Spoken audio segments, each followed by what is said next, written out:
Hey, seeing out the weekend with a live stream. See how this goes. I was actually just checking something in this. Sediment in Mrs. Angry's mead. You got rid of most of it. That's interesting. Mrs. Angry didn't think I'd get rid of much of the sediment by filtering it, but it looks like I did. The wines, I can't tell because they're too dark and the bottle's too dark. But when I filtered them, there was a lot of sediment in the filter. Hello, Madam Butterfly. For the elderly. Because you know what I'm overdue to do? Besides maybe make a Manhattan with those wines, I have not decanted these apple whiskies. I think I should do that.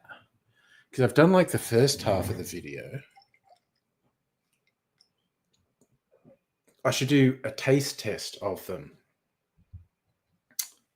And I think I've already decided what cocktail I'm going to make with them as well. Oh, forget's not the right word.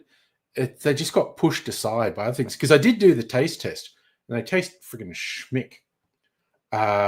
So I'm going to shoot a quick video tasting these,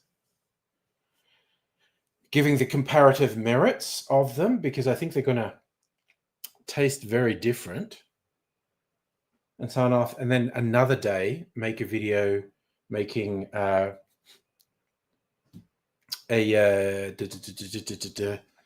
cocktail video of them. Yes, no, hang dry them. I'm going to have a proper drink of them tonight. So let's see. Okay. Already shot the explaining bit up the front. So now I'm just going to do a taste. I'm not going to do anything flash. I'm actually going to pour them in a glass off camera and just taste. Okay. Leave GoPro there in case I want it later. Get this.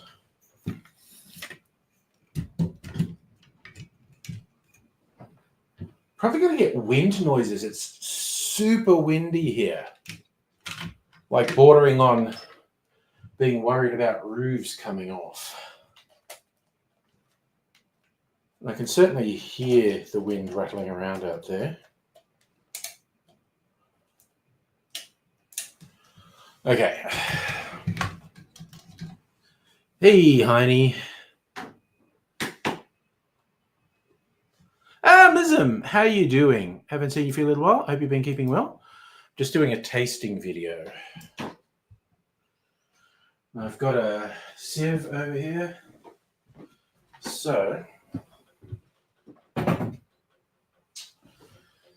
let's put it in some rocks glasses.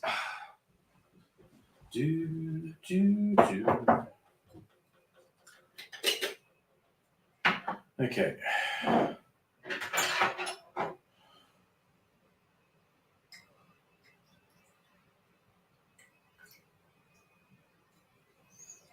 Smells really good. Well, I should take a picture for a thumbnail as well, actually, while I think of it.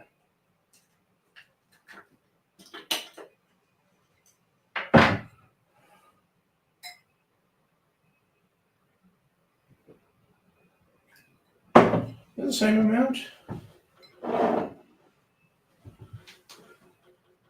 Oh, very close. Okay. Back there.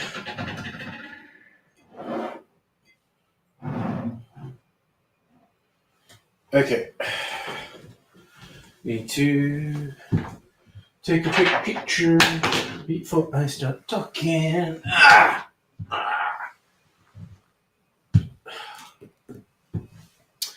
Wo ist meine Phone? Oh.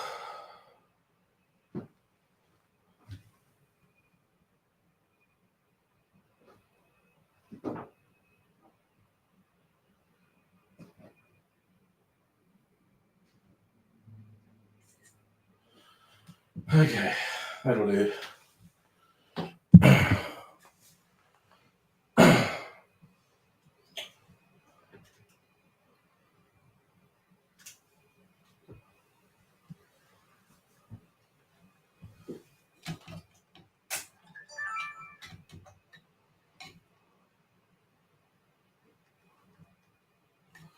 Okay, actually just thought of something.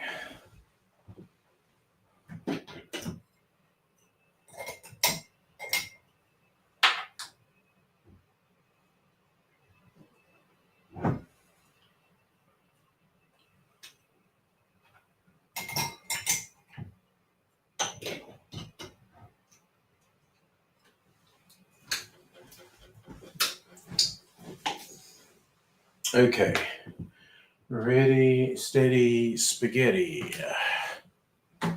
Well, there's a real surge of wind.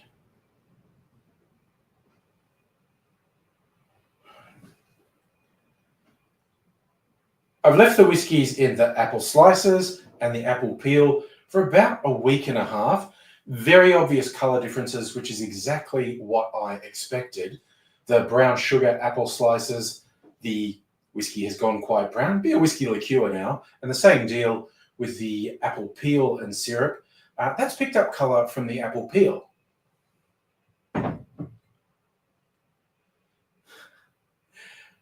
And for real, there is no red left in the apple peel. This was very red when I put the whiskey in, and it's kind of leached all of the color out of it.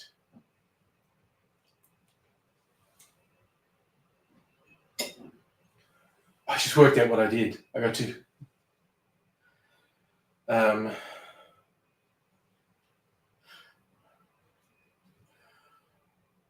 I thought I got 2 whiskey glasses the same size. I wasn't paying enough attention. I swear I have not been drinking yet tonight, but such as it is.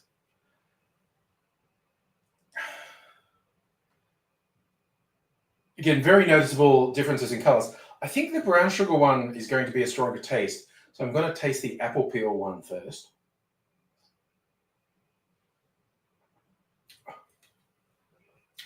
That is just a delight. Possibly get up the nose of whiskey purists, but my wordy, I thoroughly recommend trying this. It's still really boozy. It tastes great. So I haven't mixed this with anything. It's just the whiskey and the syrup. Now the brown sugar one.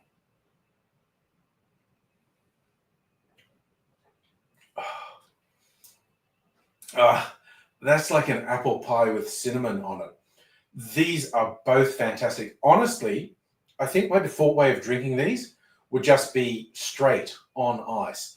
But I am going to try and come up with a cocktail recipe for this because I think they deserve their chance to shine. But I swear, these are really good. I think over ice in summer, but in winter, they've got that warming apple pie feel to them. They're both fantastic. I recommend you do exactly what I did. First, because I think that brown sugar syrup I make with the apples is fantastic, and the leftover apple slices are super yummy. From experience, not once they've been in whiskey. I'm not going to try one because I've done it before, and they kind of absorb all the bitterness from the whiskey. But both the apple peel whiskey, what is it? It's a whiskey liqueur. Both the apple peel whiskey liqueur and the brown sugar apple slice whiskey liqueur, absolutely fantastic. I think if you like whiskey, you will not regret making these. Honestly, if whiskey's a bit harsh for you, you would really like making these, I think. And yeah, maybe even have them in a highball. I'm thinking these possibly would go well with soda, but I'm just going to enjoy them as is for now. Come back another day with a creation that suits them. I hope that's given you some food for thought, maybe some inspiration, and I hope that's given you enough incentive to come back and see me again sometime, where we'll be making more concoctions. Who knows what? I'm always coming up with something. So I'd love to see you back. Until I do see you again, back on my double fisting bullshit, I will say cheers. All right, these are so fucking yummy. I've got to strain them off into a bottle at some point. I won't do that tonight. Maybe do it tomorrow. All right, get this out the way. I'm going to have them on ice, actually. It was pretty funny that I did not get two glasses the same size when I thought that's what I had done. But anyway, silly me. What can I say except, oh wait, I want to go get my orange. I'll be back.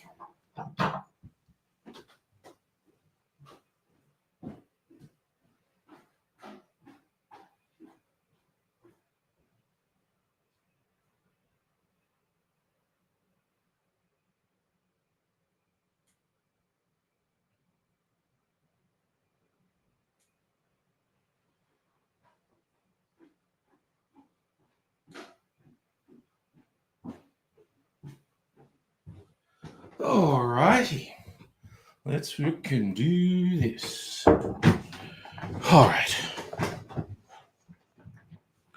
Whew. Oh, yep. Long timeism. Nice to see you again. It's always nice to say hello. Just been chilling, Madam Butterfly. If it was warm enough here yesterday, we walked outside with shorts on. Nice. Today, back to wearing a coat. Rain most of the week. We're getting another mini heat wave this week with 3 days in a row of 90 to 100 Fahrenheit, so 35 Celsius and up. Anyway, put this apple whiskey on ice. See how much that changes the flavor.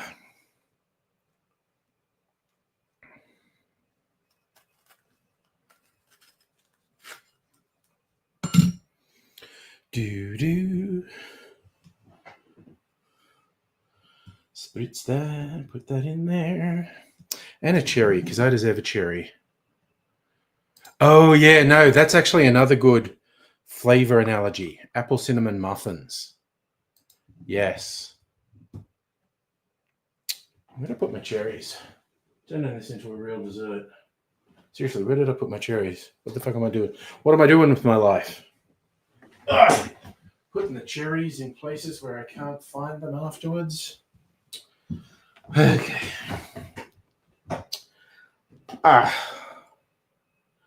Do. Hey, that didn't. I got one and it didn't stick. Oh, that was super unsettling. I didn't shut the door properly and it just opened, but it made a noise like a person opening it, and there was no one there. It's like a poltergeist.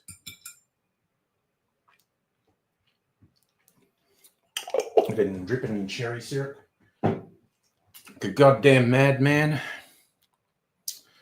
All right. Yeah. Cold. Because I do like my drinks cold. I can dripped cherry syrup down the side.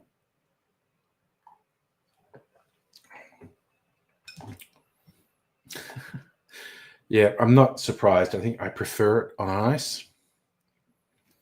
It'd definitely be my default way of drinking this stuff, just on ice. Which is honestly a good way to get smashed, but it's a bit diluted by the syrup and moisture it absorbs from the apple, but it's whiskey. I'm just drinking whiskey. Sugary whiskey. Oh my God, it's so fucking good. Hot damn. It is. It's like a complete cocktail recipe. But you know what I'm going to do? Because I did actually see one and it inspired me. Well, okay, maple syrup, maybe. No, I actually think my apple syrup. But I was just looking on Difford's and was like, what do they have where they say apple schnapps? They didn't just have apple liqueur. and it's an apple Manhattan. So actually, yeah, mix of one of these and a straight whiskey, or maybe all of this. Ooh, all of this and sweet vermouth, an apple Manhattan. But because there's probably a million cocktails people have called American Pie, I should make my version of American Pie. So the line is, good old boys drinking whiskey and rye. I made this with rye whiskey, so I should do a split of the apple whiskey and straight whiskey. Like we'll honor American Pie, make it an American whiskey. I've got several American whiskeys in there, but then it'll be whiskey and rye, and I'll use I think probably just an old fashioned American Pie, old fashioned. Honestly, this one on fucking Difford's sounds terrible. Bourbon, apple schnapps, myrtle liqueur, cranberry juice, apple juice, lime juice. That does not entice me at all.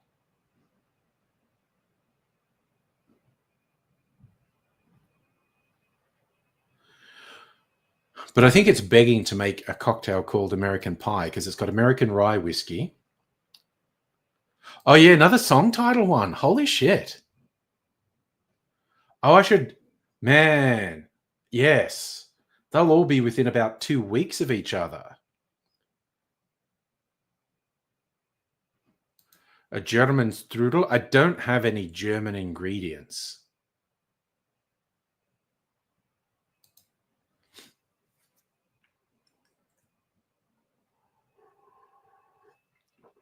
I don't have schnapps. Oh my god, that stuff is so fucking good.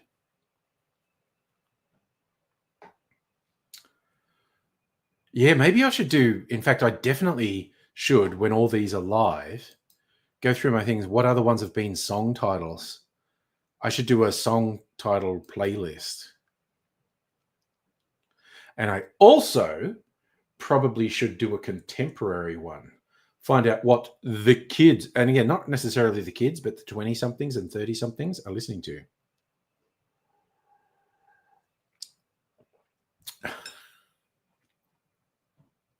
Bye, Miss German Strudel. Drove my Chevy to the levee and had some noodle. FW had a schnapps. Peach schnapps, homebrewed by Pottery. Oh, people who do it at home. It's wild. And I'm not sure if there's a hard and fast definition of schnapps. Let me look it up, actually.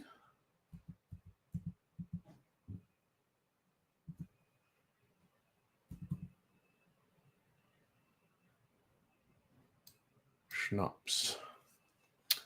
Type of alcoholic beverage may take several forms. Distilled fruit brandy, and I think it's like an unaged fruit brandy, herbal liqueurs, infusions, and flavored liqueur. Yeah, there's no meaning. There's no strict thing for schnapps. It can be a brandy. It can be an infusion. It can be herbal. It can just be flavoring neutral grain spirits.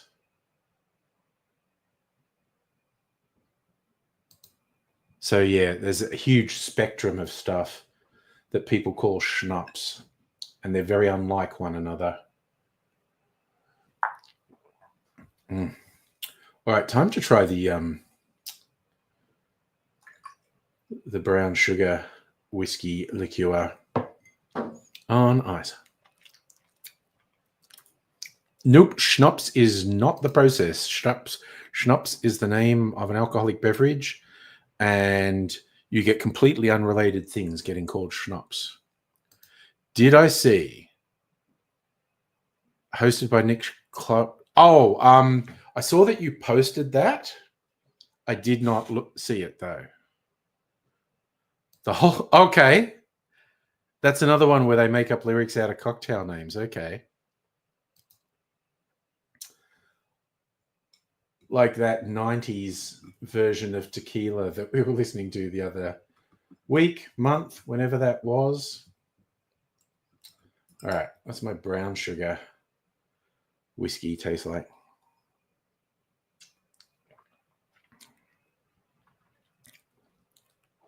That would make a better old fashioned. Okay, so it's going to be the brown sugar one is the old fashioned. I think because the apple peel one's lighter, I just want to have that on ice. Yes, you saw it. Oh my god! Holy fuck! Having to post this jukebox. Yes, a good decision on your part. Oh, and also thanks for Nosferatu, which I watched today. It was deja vu all over again. First, because the Nosferatu story is obviously heavily inspired by Bram Stoker's Dracula, which I listened to the audiobook of recently, like in the last year. It's just like so many plot points are the same. And second, even stylistically, like with some of the spooky shots were incredibly reminiscent of Coppola's 90s Dracula film. So I'm watching this going, I feel like I've seen this before.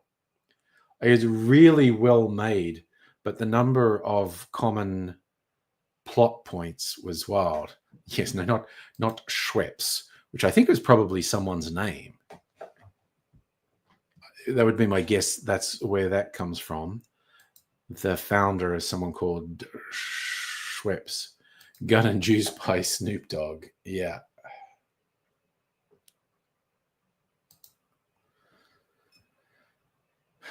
What did he bring out? A wine, didn't he? Possibly a gin as well. I'm not sure.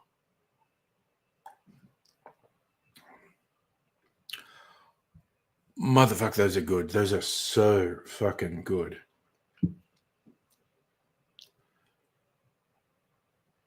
This a gin and juice. Yeah, sorry. Yeah. No, I have actually seen that. Oh, that's a nice one. 14 cocktails inspired by iconic pop songs, complete with recipes.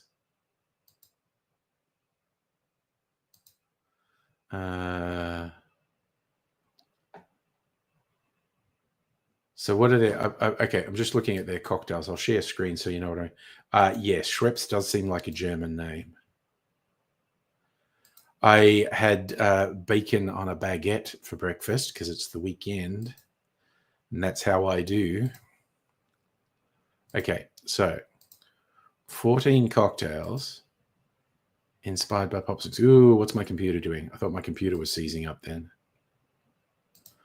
So we've got Purple Rain by Prince, Like a Virgin by Madonna, Toxic by Britney Spears, Shake It Off by Taylor Swift, A Bad Romance by Lady Gaga, Levitating by Dua Lipa, Blinding Lights by The Weeknd, Bad Guy by Billie Eilish, Shape of You by Ed Sheeran, Truth Hurts by Lizzo, Watermelon Sugar by Harry Styles, Umbrella by Rihanna, Can't Feel My Face by The Weeknd, Havana by Camila Cabello and Young. Okay, the only two in that okay, no, now I'm thinking two definitely, and two give me a creative idea straight away. Honestly, Watermelon Sugar and Havana are the only ones that make a drink spring to my mind. Obviously, Watermelon Sugar be a watermelon liqueur. Havana, I think, would be a Cuban rum. Purple Rain is just, purple drinks, purple drank. That'd be fun. And also Toxic by Britney Spears just makes me feel like a lurid cocktail. So the Purple Rain by Prince, gin, elderflower, blueberry juice, lemon juice, simple syrup. Oh God, fuck off the Prosecco, honestly. I'm not into bubbly cocktails. I'd make that without the Prosecco. Like a Virgin by Madonna. Why would you make a drink called Like a Virgin that's not non-alcoholic? That doesn't make sense to me. Okay, Can't Feel My Face. That'd just be like all my really high proof spirits in there. And I have a lot of high proof spirits. And yes, I'm going into the office this week. No, I don't give a flying fuck about the Super Bowl. Absolutely do not give a shit. You like I Can't Feel My Face? Perfect name for a drink. Never watched a single game of American football. I've watched bits of it. I know the rules. Whenever they play the game, you're confused. Yeah, fair. Okay. So they've annoyed me because virgin is what you always say about non-alcoholic cocktails. So to make a drink called like a virgin and not have it be non-alcoholic annoys me. What have they got in toxic? Tequila, blue curacao, pineapple juice, lime juice, jalapeno infused simple syrup, tarragon or salt for the rim. Yeah. Shake it off. Peach schnapps, lemon juice, sparkling wine. Yeah, that just sounds like shit to me. Bad romance. Vodka, you're already on my wrong side. Chambord, pomegranate juice, lime juice, soda water. I mean, it's probably not bad. That's just fruity with alcohol in it. Levitating by Dua Lipa. Vodka. God, vodka is such a fucking lazy ingredient. Vodka's bullshit. Vodka, vanilla syrup, passion fruit puree, lemon juice. Fucking Prosecco. Fuck that. Okay, fuck this person, honestly. Blinding Lights by The Weekend. Tequila, Aperol, blood orange juice. See, they're getting more on my side now. Dash of chili bitters. Okay, see, they won me back there. Tequila, Aperol, blood orange juice, lime juice, chili bitters. I'm back. Bad guy. Oh, that's a lot of mezcal. Okay, Jesus, they are getting me back on side now. That's a hell of a drink. I really feel compelled to try that. Mezcal, chartreuse, lime juice, and honey syrup. Damn. See, they pissed me off and now they've won me back. Shape of You by Ed Sheeran. Coconut rum, spiced rum, mango puree, lime juice. I mean, that's just going to taste like a mango smoothie unless you use a really good coconut rum or spiced rum, which is almost a contradiction in terms, but I do have some good ones.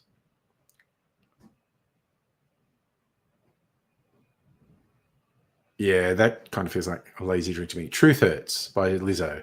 Tequila, Cointreau, lemon juice, lavender syrup, salt for rimming, fana. So that's a variation on a margarita, really. Lemon juice instead of lime juice and a lavender syrup.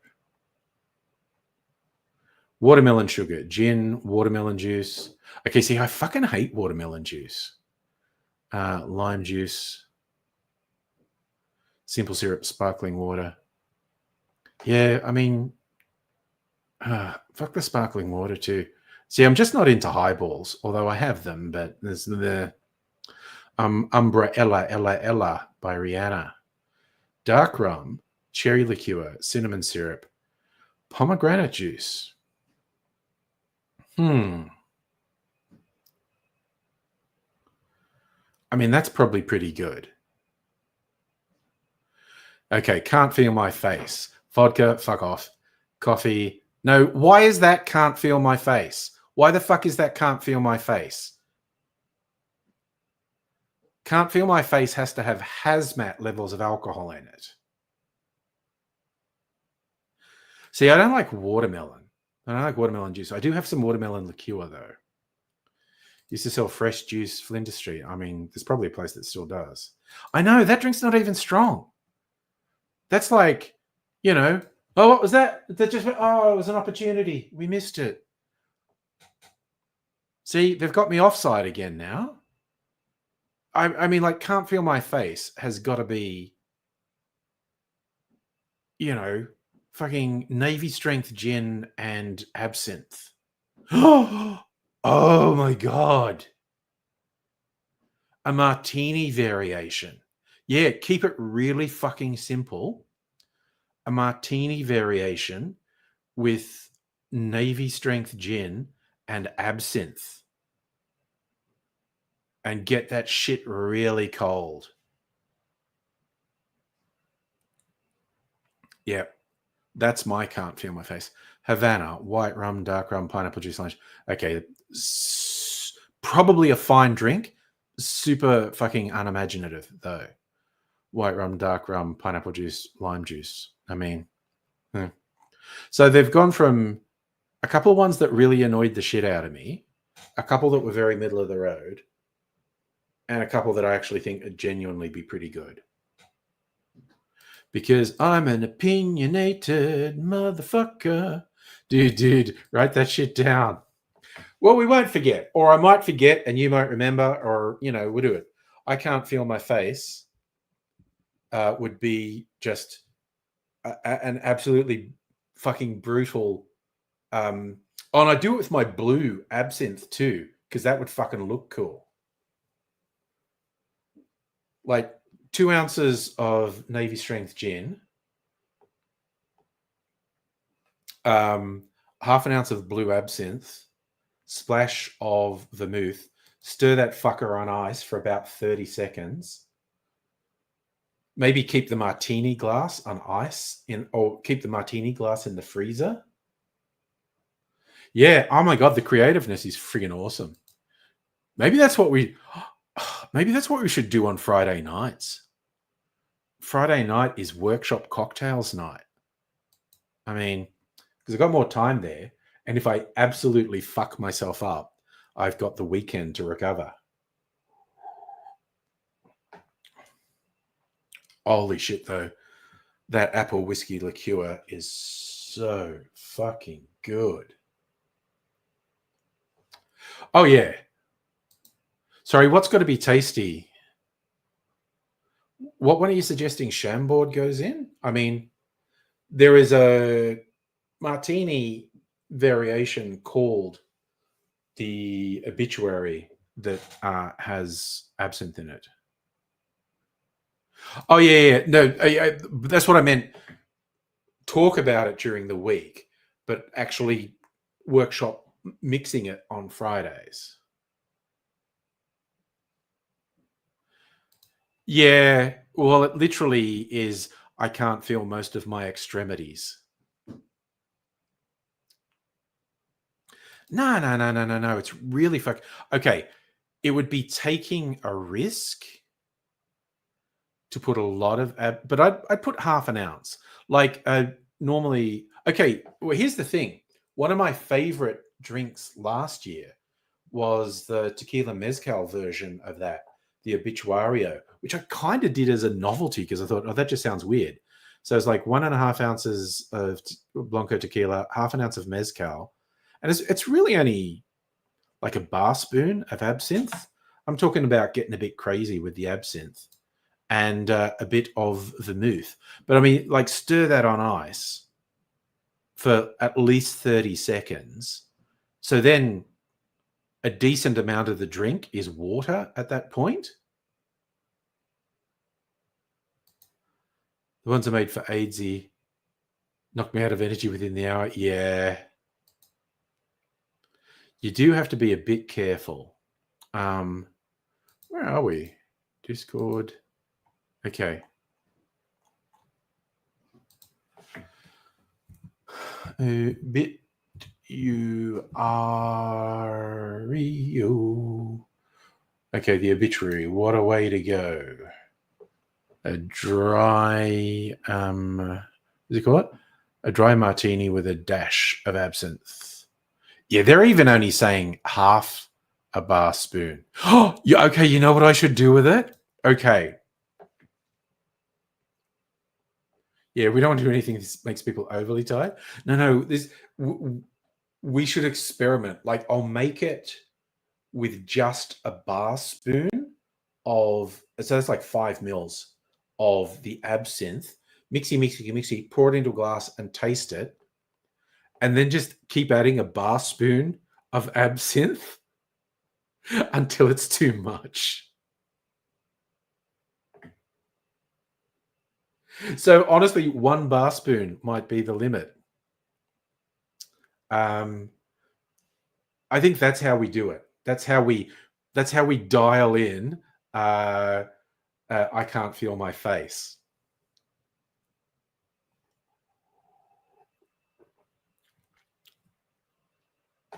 Yeah, keep adding till you can't feel your face. Asterisk, this is a joke. Drink responsibly. Oh dear. My wordy, wordy, wordy. That is a whole thing. What's the time now? 8:35.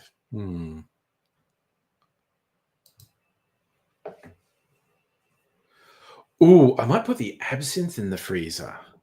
18 feels like 14. That's weirdly cool. Sajuk, hello. Feel like I haven't seen you for quite a while. Yeah, I'm still hanging around. We're just chilling on these live streams.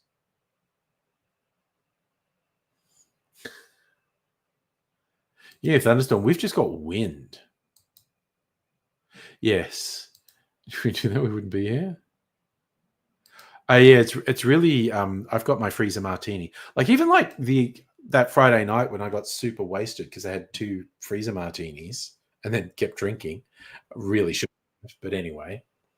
Um and I was saying like I think I'm not going to keep going the freezer martini, but it tasted so yummy. I think I do want to keep going freezer martini. So I might top the freezer martini up during the week because I did really drink it down to it's 3/4 empty. Project Redfoot, baked your last pizza, buffalo chicken, freaking nice. Drink responsibly, like that. Well, probably depends. You ask. Oh, I know. Look, there's a difference between knowing how to do something, Safa, and doing it. I was relatively reasonable, responsible last Friday night. Was certainly tipsy. I had an impromptu pub dinner last night with Mrs. Angry because thought her lad was going to be here and then he wasn't. So I said, and that's why I didn't stream last night because I was like, oh, let's just go to the pub for dinner. Project Redfoot worked at 4 pizza shops, but forget the name of one.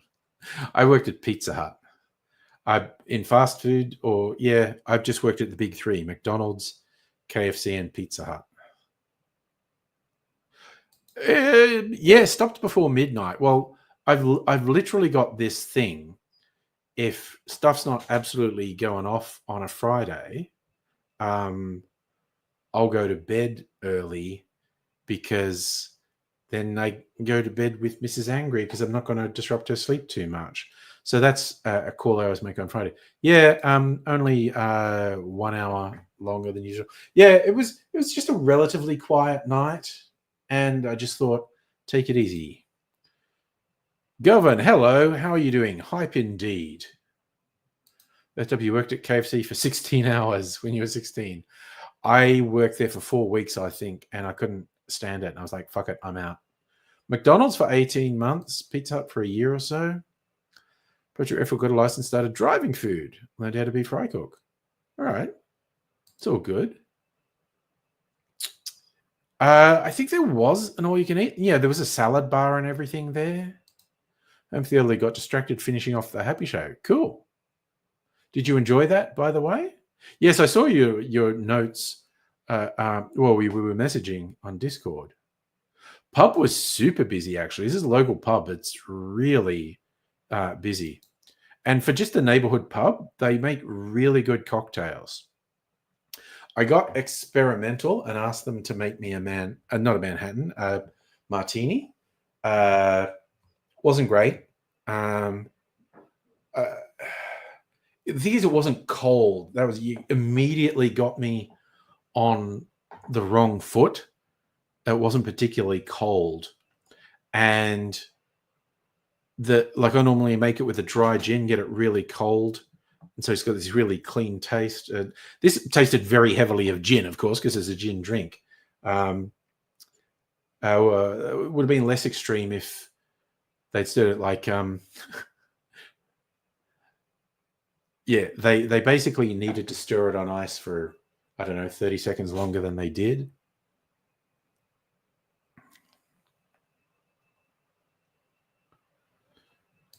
You worked at a nice pub for 4 months because the judge said you had to. Wah, wah. Yes, I did the old-fashioned Despacito on Friday night. Happy was okay, 3 out of 5. Yeah, I kind of think Happy was better in concept than execution. And I also think the first season was the best season, which is almost a cliche to say that. But I also think that's fair to say. Though I tell you what, I would recommend Day of the Jackal. We finished it, and it's like, like it's inspired 2 movies. Now this is a 10-part thing, so it's like more than 9 hours altogether. And it manages to be enthralling, twists and turns, surprises, keeps you guessing. Absolutely worth it. So if you're looking for a recommendation, my current recommendation is Day of the Jackal. Good performances all around, and no one's perfect in it. And in fact, everyone, the cops, or it's MI6, Britain's secret police, it's focusing on flawed people. They make bad decisions, or their decisions have bad repercussions. So doing that, having those flawed characters, I think is great. And yeah, I would basically challenge anyone to predict all the things that happen. I do know how I like adult animation. I hope you have a good recommendation for me. Oh, right. No, I've been watching. Yeah, Invincible is on Prime. The new season just... They dropped the first 3 episodes, and they're doing 1 episode a week. I do like it.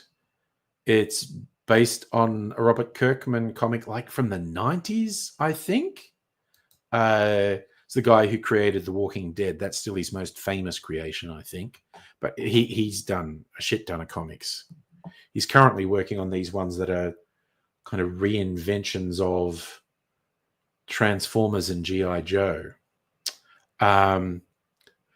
Yeah, just an upfront warning for anyone who watches Invincible, which I like. It's really violent, like literally popping people's heads and stuff, tearing people apart. It's a whole thing. Yeah, an uncle worked at Burger King for 1 shift.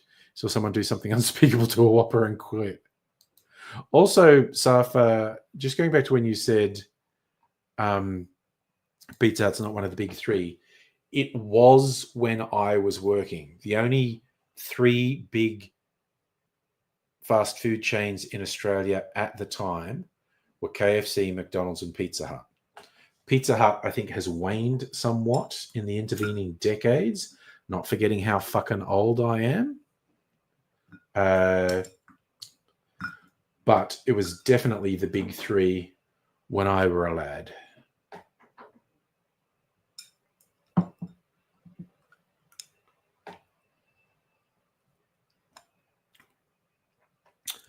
Hungry Jack's is simply, again, in the 80s, if it existed, it wasn't big. It was nowhere outside of capital cities. Pizza Haven gutted Pizza Hut. See, I didn't know that bit of folklore. And in fact, I don't think Hungry Jack's counts as big now. They seem to be fading. Domino's, yeah, Domino's is home delivery, which I kind of place as different to Pizza Hut. But yeah, I've never had Domino's. I've heard it just got worse and worse. Okay, well, Redfoot, we had the weird thing. Someone owned the Australian trademark for Burger King when Burger King tried to start in Australia, and they were asking for some ridiculous amount to sell the trademark, and Burger King just went fuck it and started Hungry Jack's, which was branded very similarly to Burger King, and they weren't happy. And then somehow they got control of the Burger King trademark in the 90s, I think, and being an American conglomerate run by fucking assholes, they just thought they could fuck over all the franchisees in Australia and just started opening stuff under the name Burger King. And there's like explicit clause in the contract that the company would not go into competition with the franchisees. And again, just being a big American conglomerate, they thought they could do whatever the fuck they wanted. And of course, they lost the court case. They appealed. They lost the appeal. They appealed. And it was like, no, dude, it's fucking open and shut. Contract violation. Just because you want to do it and you think you're a big special company, you can't do it. Great. Someone left the back door to the old people's home out, and somehow I've ended up on Twitch. And yes, I was talking to myself because you're probably the only person on Twitch. I'll let you in on a secret. I use a thing called StreamYard to restream to multiple platforms. And most people watch me on YouTube. Some people watch me on Twitch, even occasionally on Facebook. That's my little spiel. So what's that? Sejuk, Pizza Hut's all you can eat seemed like a good deal. I only had it once when I was 16. Teenage sense of taste is questionable at times. Yep. I heard Great Britain wasn't allowed to evoke the crown using the word king. I don't believe that's true. I'm willing to be proven wrong, Redfoot. But that's literally the first time I've heard that. And I think I would have heard it before now if it was true. Plus, I think there is a bunch of things in the UK named King and Queen. But yes, if someone can find a source for that, that would be an interesting thing to learn. If 'twere true. Home for the elderly. You go red jelly and soft serve. Oh, spewing pink in the men's room. There was this soft drink that was around when I was a kid, Cherry Cheer, and I don't know if it's just a mindset thing, but if I ever made like a spider with it, like added ice cream to the Cherry Cheer and drank it, I would throw up.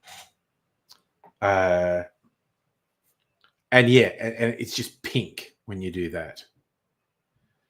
If an apology, anyone who worked at Alfred and Pizza Hut in the 90s, late 80s, sorry for throwing up all the pink stuff in the men's room. Damn.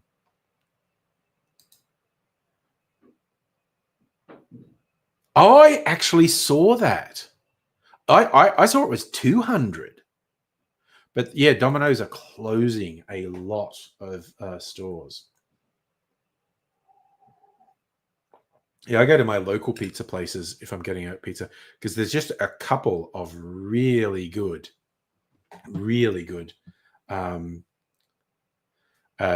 pizza places locally.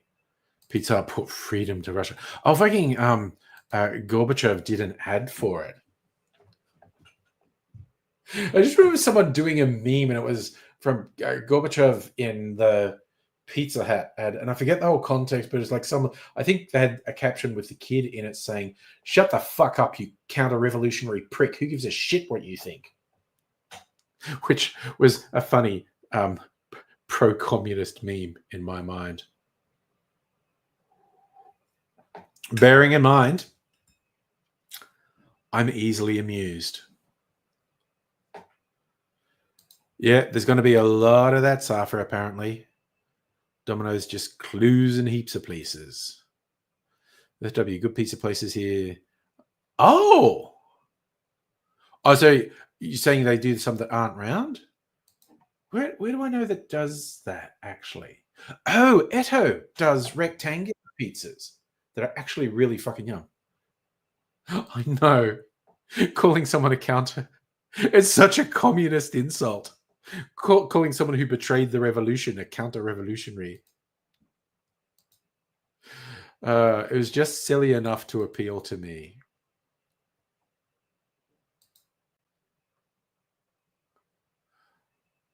Okay, I feel like I have to know what's happening in this picture.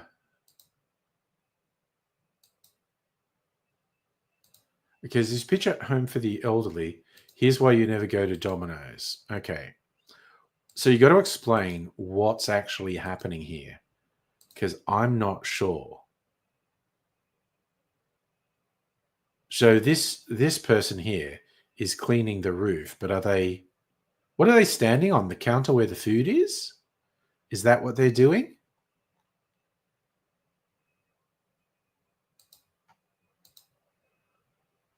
Okay, they're standing on the pizza prep table. Oh, damn. Someone called you Nancy Pelosi. Someone called me Nancy Pelosi anything, punch him in the face. Fuck Nancy Pelosi, honestly, not literally. Oh, yeah, no, I don't go to the big pizzas. Good local. Like there's literally 3 really good pizza places within a 5-minute drive from my home. I do remember Eagle Boys. Loved Eagle Boys. Oh, you like their sauce? I don't remember them well enough to have an opinion on them. Not even 100% sure if I ever had an Eagle Boys. I mean, I almost definitely would have because they were so widespread.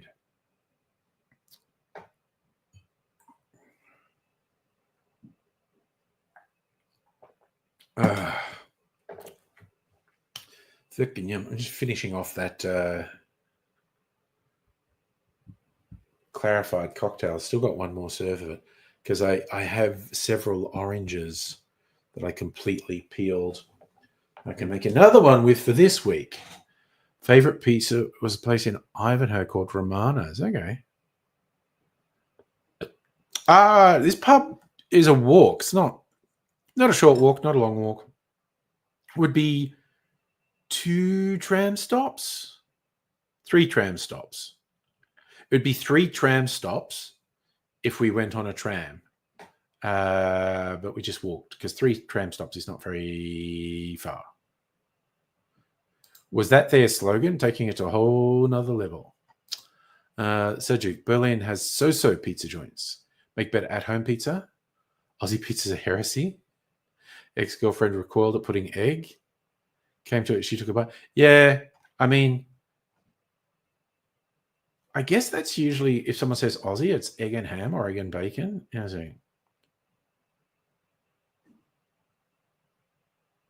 I'm saying? I love getting like pizza bases from the supermarket, make my own thing. My favorite pizza topping. I mean, it's probably bacon. Like mushroom and bacon is a good pizza. Yeah, I think typically if someone's going Aussie pizza, it's egg and bacon. Yeah. Had a vegan pizza shop, a good truffle pizza. Actually, places that do truffle flavors, like they put truffle oil, that's freaking yum on a pizza. Brazilians love egg pizza. There you go. No, I'm taking your word for it. But in Butterfly, talk about pizza giving you flashback, mixing different alcohol, drinking, had pizza, fucked up, got sick of it. Yeah, no, that'll happen. Mushroom olive, see, I'm not an olive fan. Euro bacon's just nah, fair enough. Beetroot on pizza. Yeah, I'm not really going to do that. I know when I worked at Pizza Hut, one of my co-workers would get potato salad from the salad bar and put that on a pizza and bake it. And it was actually pretty good. Potatoes are good pizza topping. I've had a few fancy places do it, like really thinly sliced potato, and it'll have herbs and crystal salt on it, and it's pretty good. I'm theoretically love ham, the long hair kind of ham. Not cubes. Yeah, thinly sliced ham, or off the bone ham, not the cubes. Mushroom with green capsicum. You're specifying green. I'm okay with either capsicum. I probably prefer red capsicum. Oh, so you say Brazilians love egg pizza, and some Brazilians go, well, again, Brazilians, not an amorphous blob. String ham is the best on pizza. Can't find it in Catalan. Okay. FW, local pizza place had a Mexican pizza with tequila in the sauce, and it was delicious. That does sound good. I'm gonna have mineral water before bedtime to hydrate. Probably make me get up in the middle of the afternoon. Oh, over we go. Well, that was a little bit of chaos just then. Disaster averted, though.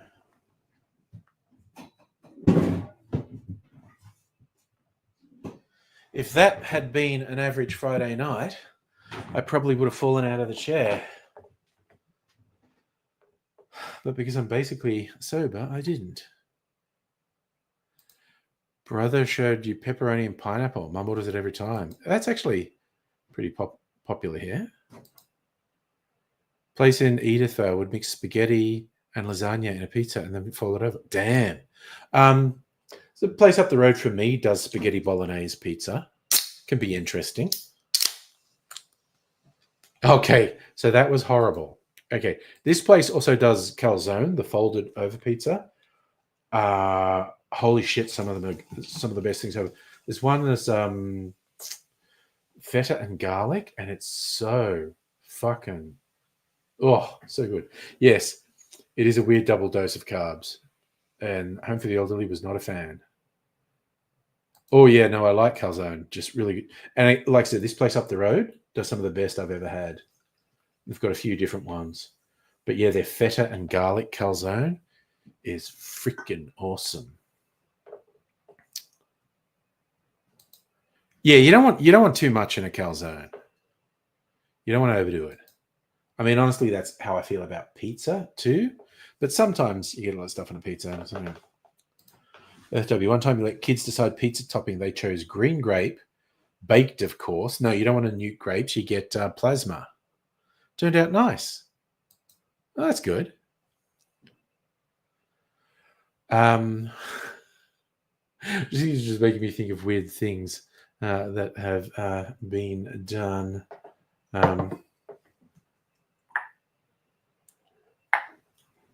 Okay, moving glasses around. Have my mineral water. Oh. Ooh, that's the stuff right there. Oof, I've got a new minion starting tomorrow. I have 3 people reporting to me as of tomorrow. That's not something I ever planned on. I'm a boss.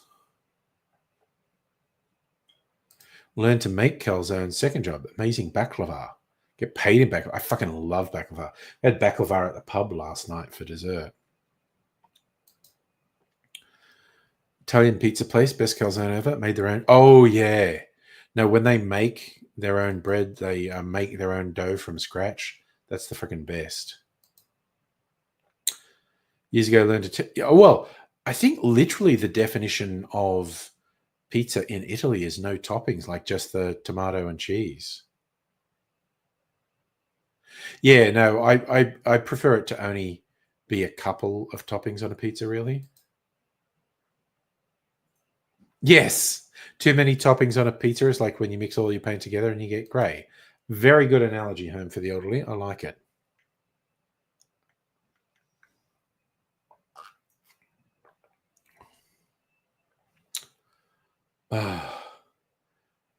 Place that taught you Egyptian-owned Greek pizza place. Nice.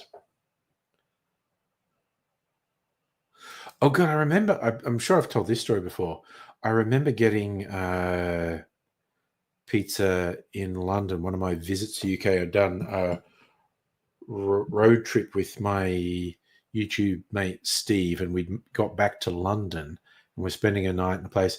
And there was a pizza place, and I don't know, it was an old place, and there was an internal dome in on the ceiling on this place. Like, I don't think the pizza place had done the internal decor, like it had been done before, and that place went bust and they moved in. So, yeah, okay, just noticed there was a dome, and I think they'd painted, it was like a deep blue night sky with stars on it. That's fine. And so I'm with Steve, and we're in line. I'm going to get a pizza. And then someone said something right in my ear. And I was like, what? And I went, and there was no one there. And I was like, what the fuck? And then I realized it was someone over the other side of the dome.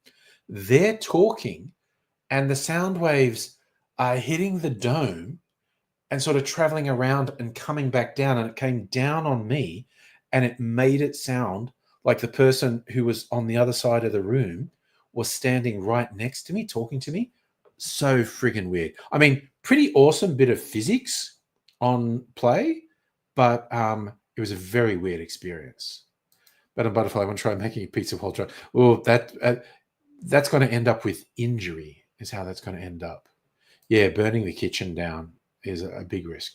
Okay, so that place taught you how to make calzones, basics, baklava ingredients. And hello, Kelty, how are you doing?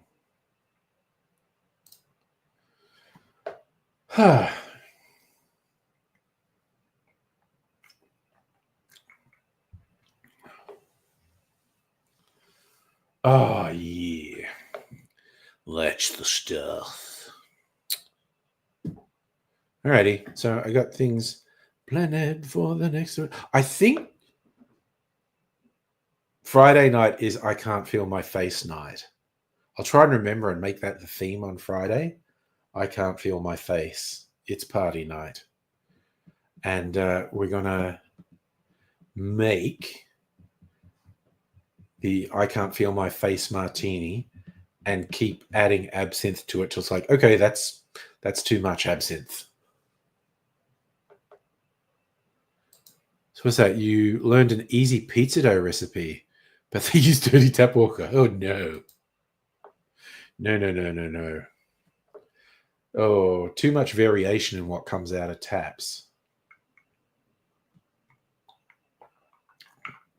All my ice and my drinking water is filtered, just like through a Brita filter, nothing elaborate. Yeah, America's terrible. Australia's is in some places. I mean, even just when I lived in a flat a few years ago, it was not the fault of the water system. The pipes in the apartment building were fucked, and just all this shit was coming out the tap in my water. That's when I first started filtering water, because I fucking had to, because of the shit that was coming out of this tap. But then I just developed a taste for it. Kind of reduces the not that there's really a chlorine flavor in our water, but it does reduce it. Yeah, they made the gross tap water to make people mad. Yeah, but Jesus, for food prep, I'd always filter water. Jesus. Some cities tap water. Yeah, that would be true, actually. The tap water is distinctive enough that the pizza dough would have the distinctive taste. Boston has wooden pipes in some parts. That's wild. Celtic's good. Nice. Oh, good. We're just talking about pizza tonight. Lay in bed listening to a YouTube video, fell asleep. Fucking dude, in bed, listening to YouTube, eating pizza, falling asleep, fucking winning. I'll go Domino's. We were shitting on Domino's earlier. Left the pizza at the front door because you woke up 14 minutes after. Okay, so you fell asleep when they delivered the pizza. Okay. I thought you had the pizza in bed. But I almost had a nap today. After, because I didn't sleep in on Saturday morning, after Friday night. And then I didn't really feel tired during the day, so I didn't have a nap. Today I kind of felt a bit tired, but I just sat on the lounge watching shit. I mean, I did other stuff, did a few things around the house, and edited the old-fashioned Desposito video, so it's ready. But I watched The Order, which is a new movie that's just come out on Prime about white supremacists in the US in the early 80s, apparently based on real people. It's funny, the two leads are English. Jude Law is the FBI guy, and oh God, I'm blanking on him. Oh, he's in so much stuff. Child actor. He was in About a Boy with Hugh Grant, and he was in some of the X-Men movies. Nicholas Hoult. Nicholas Hoult. He's the lead white supremacist. So two English actors playing American characters. It's pretty good. And then I watched Nosferatu, which, as I mentioned earlier, just kind of felt like deja vu to me. Reminded me so much of the 90s Coppola Dracula film. Project Redfoot told your uncle from Providence. His favorite pizza shop uses dirty water. He didn't like that. I bet he didn't.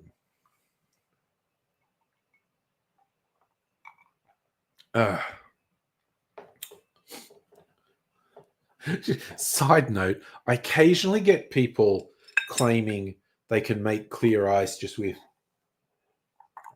filtered water or distilled water or boiled water.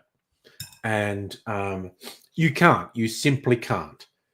There are some things that will make the ice less cloudy than this ice, and boiling is one of those things. If you boil water and freeze it, it will on average be less cloudy than this, but it won't be clear. You have to use directional freezing to get clear ice. And when someone's saying, oh no, I get clear ice by doing this. Okay, yeah, you know what? You fucking don't. You just don't. And I said, look, you're sitting there saying you get clear ice. That means one of two things. You don't actually know what clear ice looks like, or you're a fucking liar. Again, you can reduce the cloudiness of ice by freezing more slowly, but it will not be clear unless the freezing is directional. Because what happens is it freezes from the out. If it's in a normal ice cube tray, it freezes from the outside in, and the last thing that freezes are the impurities and air bubbles. And so that gets pushed into the middle of the ice. And yes, the slower you freeze it, the less cloudy it will be, because some of the air bubbles and impurities will escape. What directional freezing does is pushes all the air bubbles and impurities down. So you either stop freezing it while the end is still water, and there'll be the impurities, or you cut off the end bit with the impurities and you get clear ice. No, you don't have to get rid of the water impurities. You just have to use directional freezing, and it will push the impurities down. You know what? When you get like bars that have clear ice, they are normally buying the ice from a warehouse that has an industrial ice making machine. Here's a fun fact. So when I get my clear ice, so I use like an insulated coffee cup, the Keep cups, because it's insulated all around on the bottom, but not at the top. So it freezes from the top down, pushes the impurities down. The industrial machines that make huge fucking blocks of clear ice actually freeze from what it is. It's water is constantly moving. It's flowing in the thing, and there's this super cold plate that freezes the ice and pushes it up, and so it pushes up clear ice, and it just keeps making clear ice with this thing. People who are in places in the world where rivers and sometimes lakes freeze over will occasionally see freakishly clear ice, it's because it's freezing directionally. It's freezing from the top down. The insulation is the earth all around it. It's freezing from the top down, and it doesn't usually freeze all the way down. So you maybe get this much ice, and it can be like really freakishly clear. PlayStation Network is down. Mrs. Angry hasn't been playing on the PS4, but she doesn't play network stuff. It's just locally loaded stuff. So she actually hasn't been gaming for a little while. I think she either finished or got bored with Red Dead Redemption.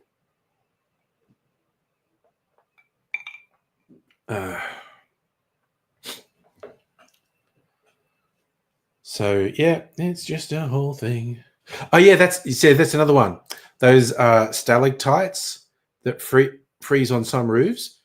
They are very often clear because that's literally freezing just a drop at a time, and it's just accreting and it's running down. So there's no impurity build up. It's just freezing a drop at a time. That's why those are often clear. All 10 people who play PlayStation would be pissed off by the network outage. Possibly. Prefer to play offline. Yeah, me too, mate.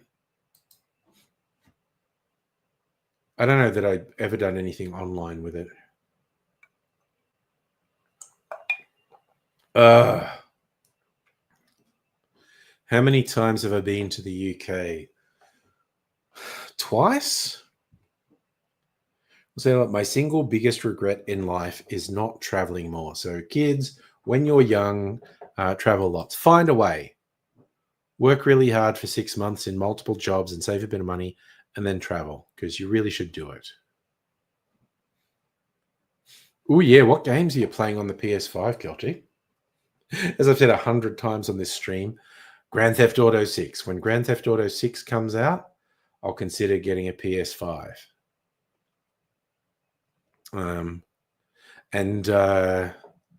I almost definitely will wait until the Black Friday Cyber Monday visits. Saying, what was my first overseas trip? Again, because I have not done much. What would have been probably the United States? Because I've not visited many places. United States, UK, Philippines, New Zealand. That's about it. I've been on planes that stopped overnight or for a few hours, like in Japan and not Kuwait. I think it was in Emirates. I don't remember. But yeah, no, I have not traveled. Oh yeah, Madam Butterfly lives the dream. Does an overseas holiday each year, which is what you should fucking do, honestly. Celtic reason you don't travel. Oh yeah, it's difficult if you don't fly. Yeah, well, then cruises. Oh,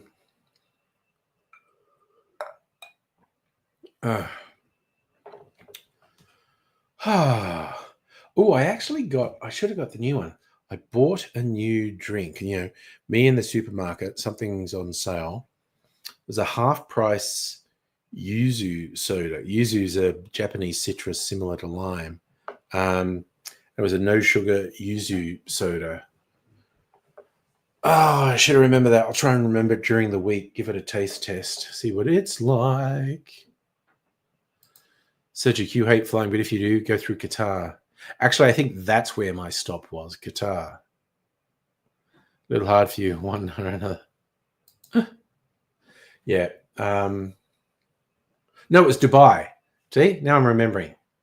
So that is in the Emirates, isn't it? Dubai? Me not making sense. I think I stopped in.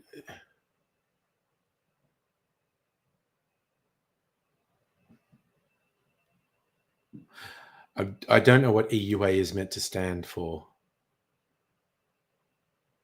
Safa? Were you trying to do UAE?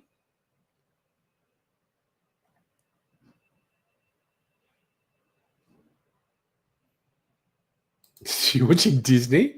That's from the Aristocats, isn't it?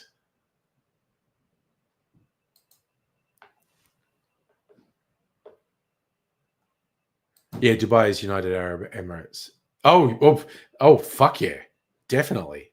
There is so much that's fucking terrible, from oppression of people to essentially a slave workforce. There's so much wrong. So much wrong with how things are run in most countries in that part of the world.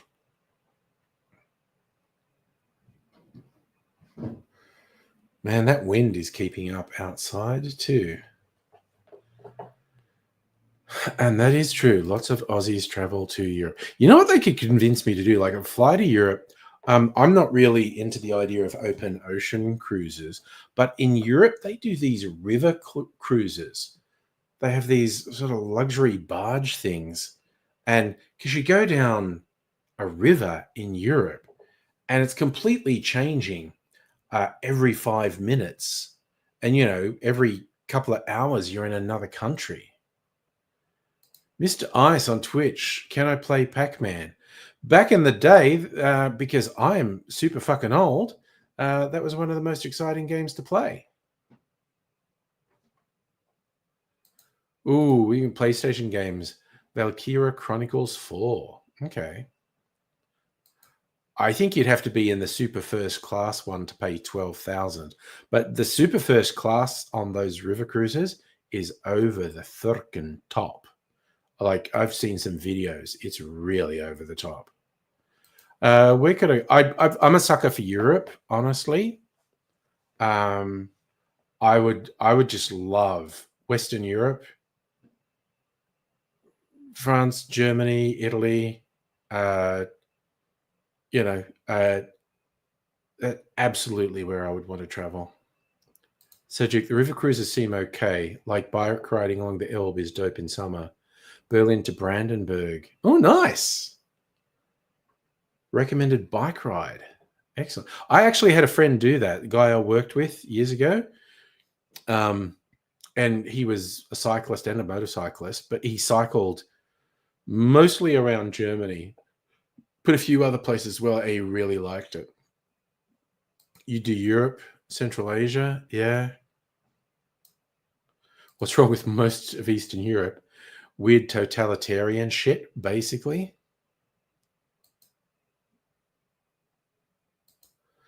Surf got a game, early access, mad about how 2-point games. Big Sig House, yes, of course. Thanks, Celtic. This is a relatively subdued one, kind of peach colored with glasses, different glasses on it. So in some ways, this is a relatively subdued shirt. But I guess for people who weren't used to someone wearing cocktail shirts, this might seem a bit over the top. You find it funny. So it comes home from looking after people at NDIS, chucks on hospital management games. She probably likes being able to control the environment, because in the real world, she probably has less control.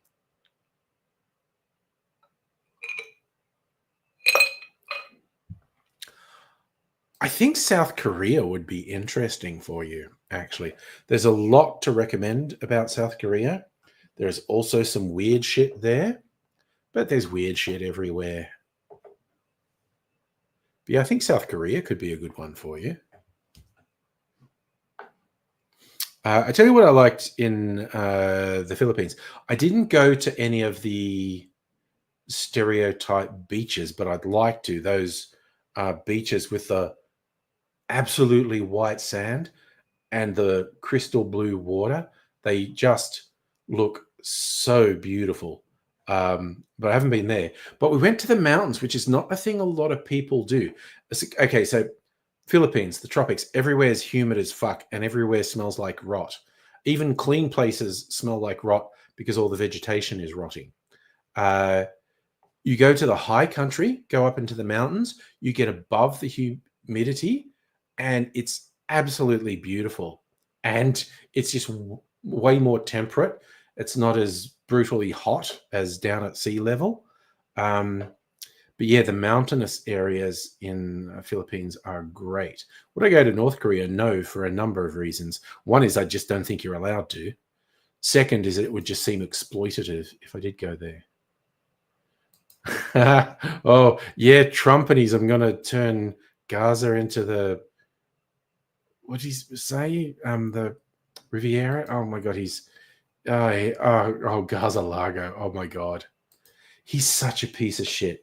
There was a really good, calm, if worried video on Vlogbrothers from Hank Green, like what Trump's doing. And he's just highlighting the weird shit Trump's doing with executive orders is not legal. It's unconstitutional.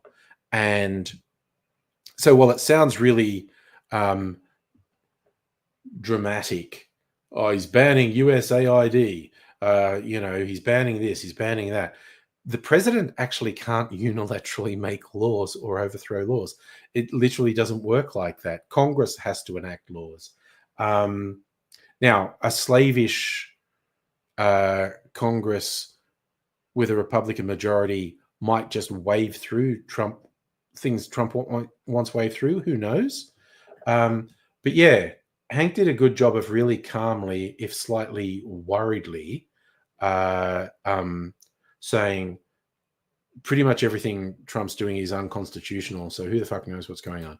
And Theodore said you wouldn't bring up. Oh no, no, but he's impossible to ignore. Hello, EOR, by the way. Nice to see you. The Doge teenagers. It's like everything he's been doing is illegal. And yeah, you can't just fire. And that's a thing like he's just saying is over. And that was one of the things he highlighted. USAID exists because of a law passed by Congress. You could conceivably get Congress to pass a new law to dissolve it. It is literally illegal for Trump to try and dissolve it by executive order. And so, yeah, basically, is he just trying to flood the board, just saying all this insane shit every day? And it just takes up everyone's time to block him because, yeah, they could successfully block him on all these things because it's all unconstitutional. So it's fucking ridiculous. It really is. All right. You know what I'm going to do? I'm going to sort out some things.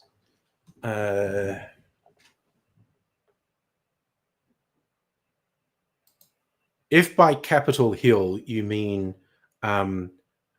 Congress and or the Senate, obviously categorically not. Again, illegal and unconstitutional. There's a lot of people who think he's literally just trying to wear people down because it's like he seems to be doing this literally every day. So if you spend all your energy blocking 90% of what he does, that's going to feel like a win, but the 10% that gets through shouldn't get through.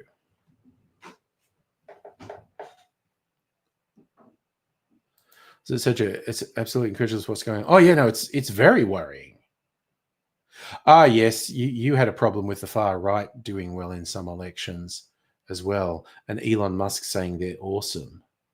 Oh yeah, they want to dissolve the Department of Education, but again, that would have to go through Congress, which might work. Who the fuck knows?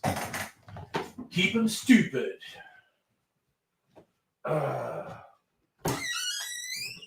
much is left? Let me see.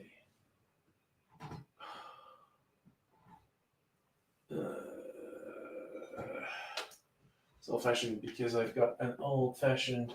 Well, that's what I wanted to do. Actually, wanted to shake up my barrel aging old-fashioned in case. So that's sherry. That's port. Oh, this is so heavy. Like a liter of old-fashioned. Shake it up in case the sugar had settled to the bottom.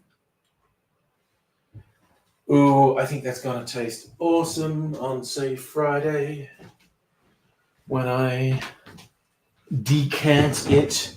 But I got a little bit of the last barrel-aged old-fashioned I made. I might do it. Jeff, hello. Wants to amend the Constitution to... I don't know that was him. That was definitely floated. Actually, that's pretty funny. You can't have 2 terms consecutively, and then, yeah, okay, he'd lose to Obama. I mean, that's actually pretty funny. Yeah, they're pretty keen on cutting welfare, definitely. It's just they're attacking things that actually, do good work or are popular. It's just some unhinged shit happening there, basically. Trying not to start shit. Trumping on. Oh no, they're fucking psychos, the pair of them. It's just like fucked. That whole Doge thing, despite being fundamentally stupid and cringy, going with that Doge name, that's on top of everything else. He's still cringe as fuck. Yeah, so it's all illegal and they keep doing it.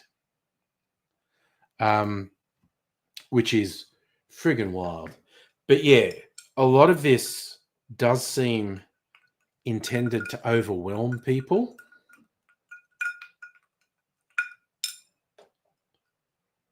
So what's this? EOR, USAID, founded by executive order, JFK, trying to bypass resistance from the State Department. I genuinely do not know the history of it. I know it's not a big concern. I'm just saying it's fucking cringe. I think Musk thinks he is, which I think is eventually going to lead to a falling out with Trump because of their clashing egos. Jeff, current timeline is surreal. Yes. And it's every day. You're absolutely right. Oh, yeah, people losing jobs, losing financial support, health support. It is. It's fucking insane. It is so difficult to fathom what's going on. It really is. And it's just like, you're going to break your toys and then wonder why you have nothing. Oh, people are stupid. Never imagined anything. Did I imagine it? I mean, it's pretty wild to see them in action, honestly. Said you in Spain they did to make Europe great again. They do it in Australia too. You get people literally with Trump banners at stupid fucking right-wing protests here. Oh yeah, the Project 25 stuff. They weren't even mucking around. Yes, John Oliver did lay it out pretty clearly, honestly. Like DC broke poorer people. Well, it's... Yeah, I mean, I'm not really going to argue with someone who says the systems overall is broken.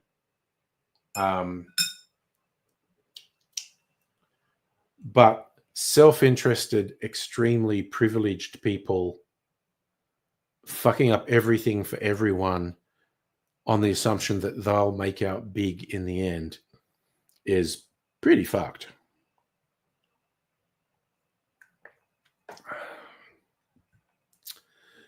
But it's all crazy and yeah, it is about 1 million times worse than Robodebt. Yes. And Robodebt was fucked. Which, again, I'm just really hoping Albanese pulls his shit together and gets the right messaging out to people. It's like, hey, okay, we understand. It's like the 2 biggest issues are the cost of living and housing affordability, both rental and buying. It's just starting to feel impossible. And saying, we have already made these changes because they have. They delay them out. We've already made these changes that are making life better for the majority of people. and we have this in line. And they have already done an ad where they point out, we've done these things, and Dutton opposed all of them. We did this, this, and this, and these are all good things, and Dutton opposes them. They need to drill in, Dutton's a steaming pile of shit, because I can't fucking deal with the idea of a Dutton regime in Australia. 34, God. It doesn't matter. It literally does not matter what people get on Trump. It absolutely doesn't matter. He will never face any repercussions. He will never destabilize him. It just won't.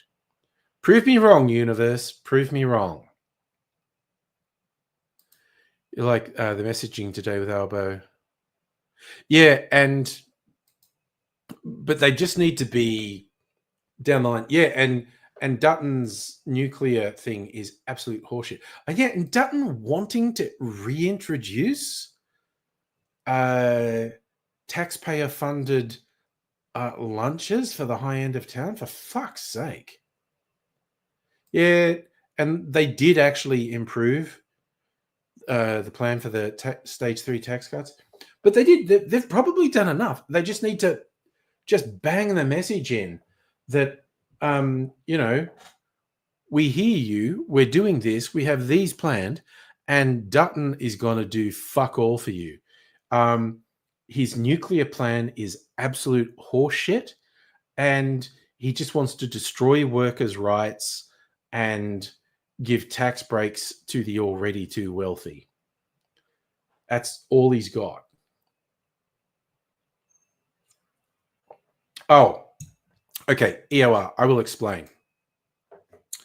Okay. In Australia, the wealthy used to be able to,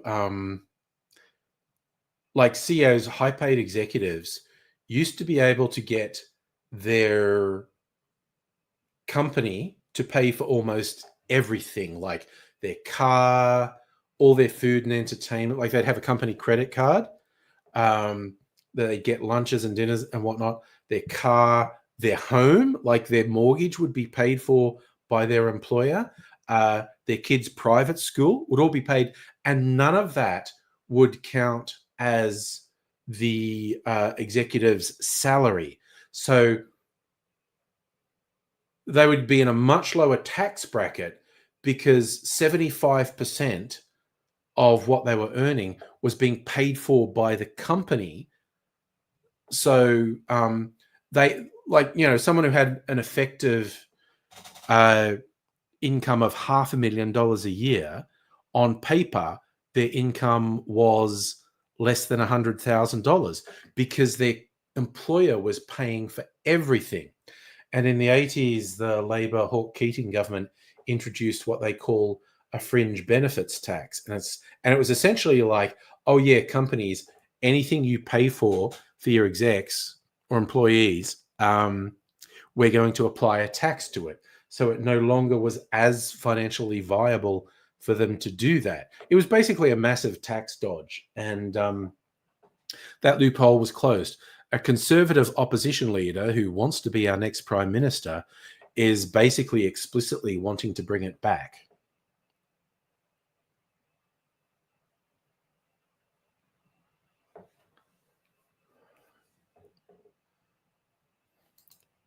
A lot of exemptions, get rid of anyone to be fair, should be more progressive here. Oh, it's just like, it was just a massive scam run by companies with their executives where they were dodging hundreds of thousands of dollars in tax. So Jeff, if Make America Great Again refer to the 80s, 90s, get on board. If it was pre-Reagan, basically, almost, that's where we go. Yeah, no, business expenses. Like they were literally making everything, like even their clothes. It was like, I need these clothes for work. They're a business expense. So the company's going to pay for it. I need this car. The company's going to pay for it. My lunch is a business expense. The company's, my holiday, I'm on a conference. The business is paying for it. So they were literally just dodging hundreds of thousands of dollars in tax, like per executive. And Dutton pretty clearly wants to bring it back. Yeah, that's why I actually stressed to Jeff I would want pre-Reagan. Maybe that's just me. Who knows? Who even knows?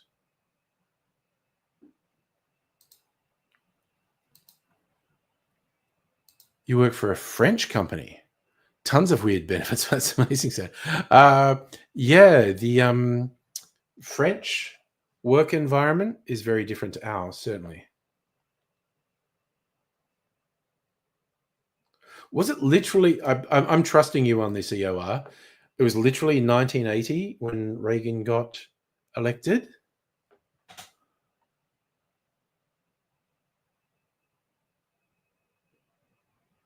Oh, and that's the other thing. Dutton very obviously saying he's going to cut public services, but then refusing to say what. And it's just like fucking gutless bullshit.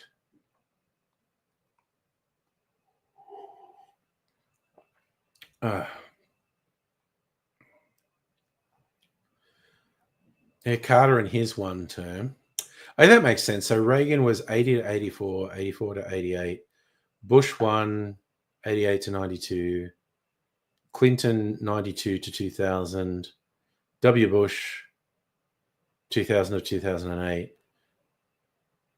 Obama 2008 to 2016. Trump 2016 2020. Wobbly Joe 2020 2024, and now Trump again. I work on understanding your typos, Safa. Wobbly Joe. Yeah, I literally forgot his name. Biden. Under Carter. Oh yeah. Look, again, I am not an American political history expert, and I have heard about those sorts of things.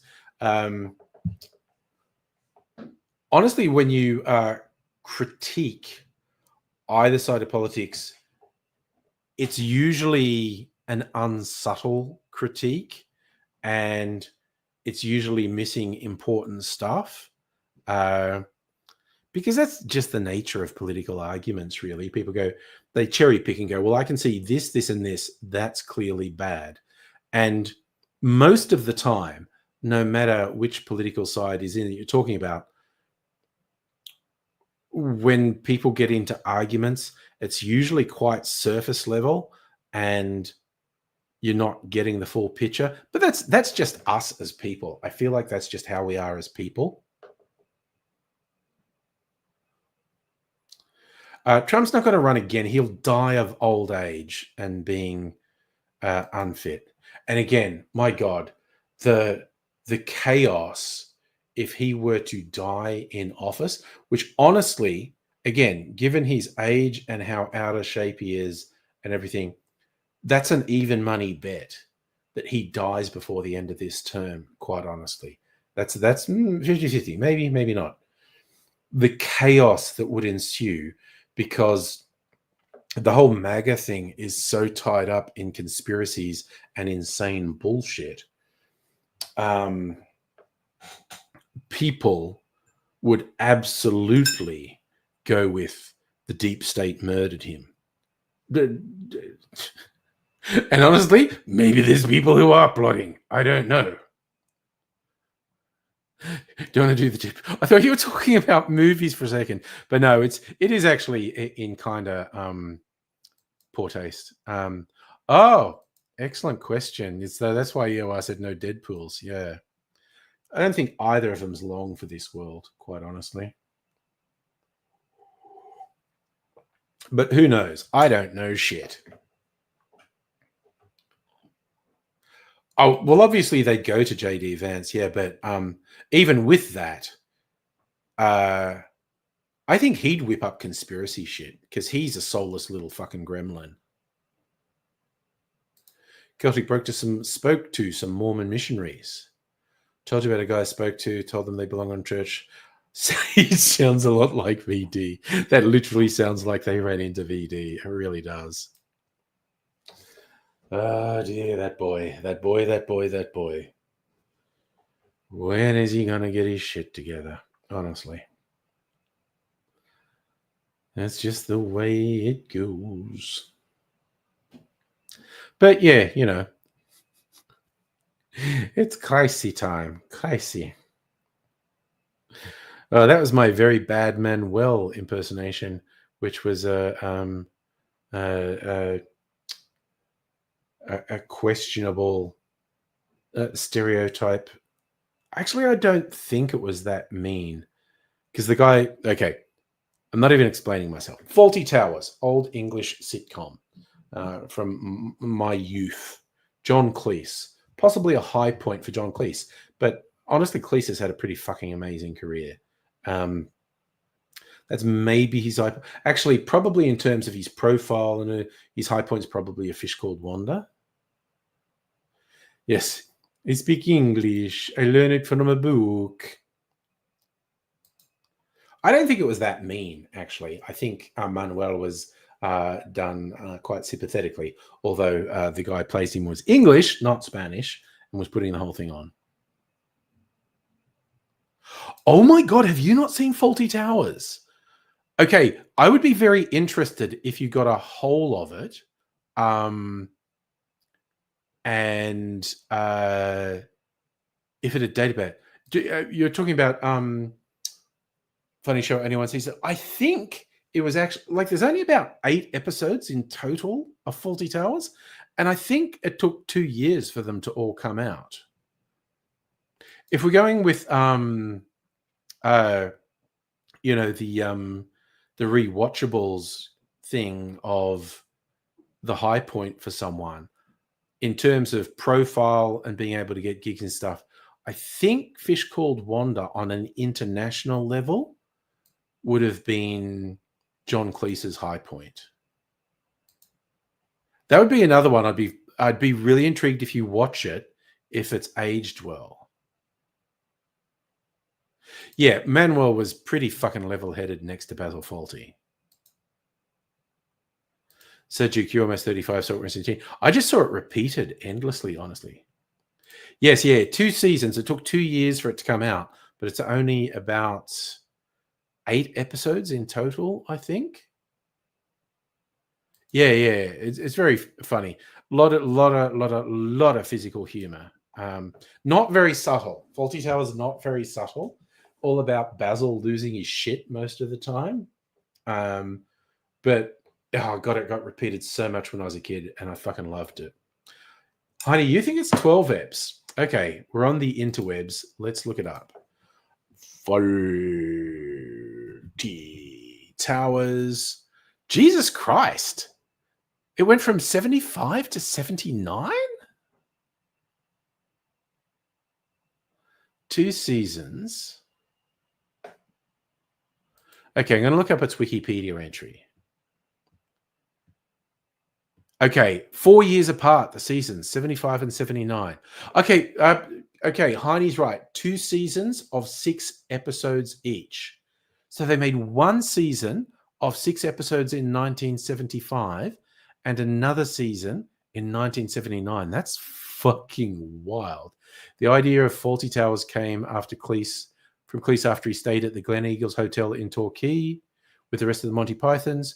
He encountered the eccentric hotel owner, Donald Sinclair. Stuffy and snobbish, Sinclair treated guests as though they were a hindrance to his running of the hotel. A waitress who worked for him stated, it was as if he didn't want the guests to be there. Sinclair was the inspiration for Basil Fawlty.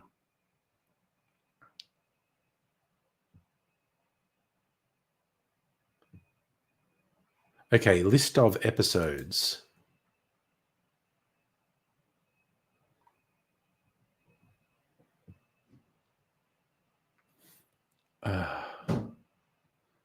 Okay, series 1, A Touch of Class. Basil tries to raise the tone of the hotel. There's a Lord Melbury who's a con man. The Builders was a good one. Renovations to the lobby. The Wedding Party. A young flirtatious couple start hanky-pankying. while he tries to avoid the advances of a French antique dealer. The hotel inspectors. Anyway, I won't go through it. But yes, I loved Faulty Towers. I'm not sure how well it aged, but yeah. You grew up with Roller Coaster Tycoon, so you get Alton Towers and Faulty Towers. Faulty Towers. Yeah, they're not strictly speaking election ads, but they are election ads. Yeah. Hotel comedy. Golden Girls tried a hotel spin off their problem. Maybe Stationary Love Boat. Yeah. It's basically a really conservative and wannabe snob running a hotel. And I didn't even really pick up that like he was a like Thatcher loving Tory. I didn't know that much as politics as a kid. But he's a real dyed in the wool British conservative who, you know, he's not actually well enough placed to be a real snob, but he wants to be a snob. Yeah, Roller Coaster 2. There's been versions of Roller Coaster Tycoon since like the 90s, I think.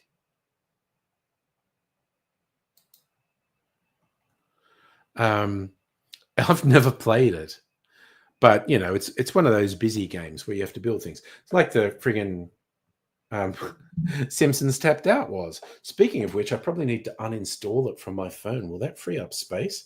I haven't tried to open it since it shut down. What happens? What happens if I try and open it? Cannot connect to server. All right, so I just need to delete it. Wonder how much space that would free up.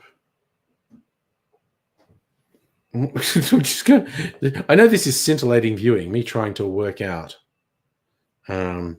space on my phone. Is that under general? About storage. I'm using 218 of 256 gigs. Wait, why is so much of that fucking mail?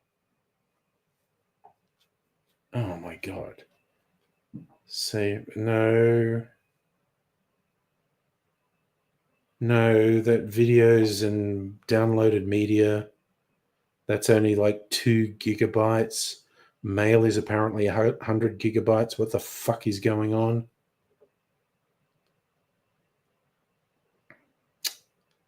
Mail. 100 gigabytes. Documents and data. I don't want... Okay, does anyone know?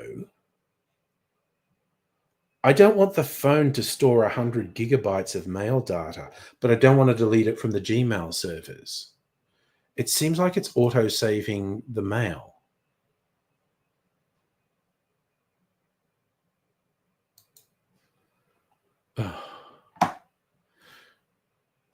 My favorite comedy movies. Yeah. Home for the Elderly knows me. My top 3 films, 2 of them are comedies, Princess Bride and With Noel and I. Actually, we go top 5. Actually, I've got a top 4 that I can do straight away. As Princess Bride, With Noel and I, Mad Max Fury Road, and The Godfather. No, I don't use iPhone Mail. I'm like using Gmail in here. I need to be able to send and receive mail from my phone. Yeah, I need to fucking work out how to do that. It's 100 gigabytes. I don't want the phone to store any of my mail. I want the Gmail service to store my mail. iMovie. God, I'm tempted to delete iMovie. That's 35 gigabytes. No, I want to keep YouTube Music. I listen to music. 7 gigabytes of photos.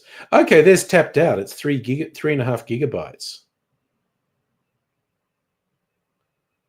Well,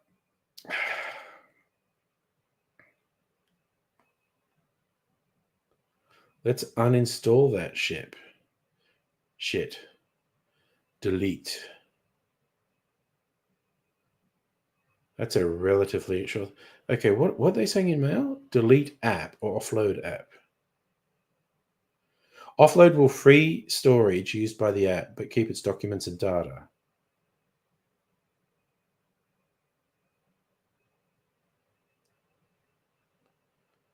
Oh, I need to understand what happens if I do that. God fucking damn it. God fucking damn it. No, I'm actually using the Apple Mail app. Do you think I should?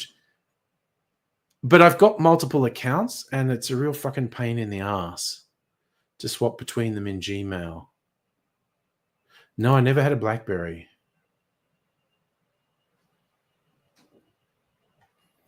Never used Android. I used to have friggin' Nokia phones, whatever the fuck, but they weren't smartphones. Apple's the only smartphone I've ever had.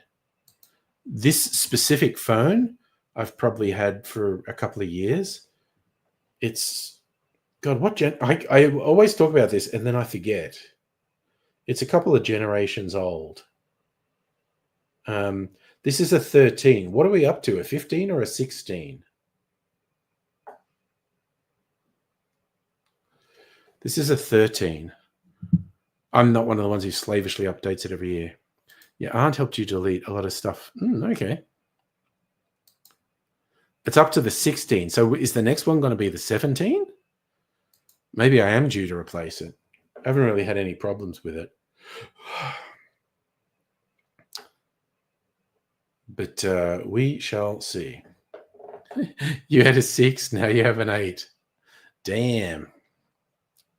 You got a 14. Upgraded from 8. Yeah, big change. Yeah, well, if a 17 comes out, I mean, maybe I'll get a 16 because they'll probably be cheap. I don't know. I don't have any problems with the 13. So the first iPhone I got was the 3. And then I've just updated kind of like every second model. I don't get it every year.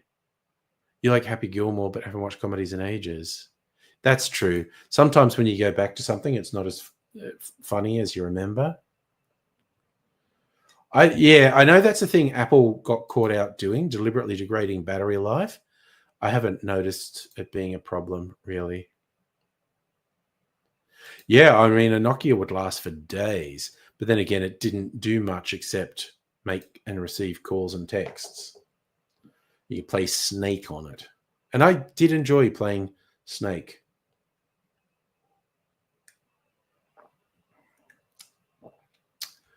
But the Nokias used to have a decent camera as well. And I think for my money, the first iPhone that had a camera that at least matched the Nokia, if not surpassed it, was the iPhone 3. So that was the first iPhone I got. Like, I wasn't going to get an iPhone when it had a shittier camera than my Nokia. Oop. Will be Mrs. Angry going to bed?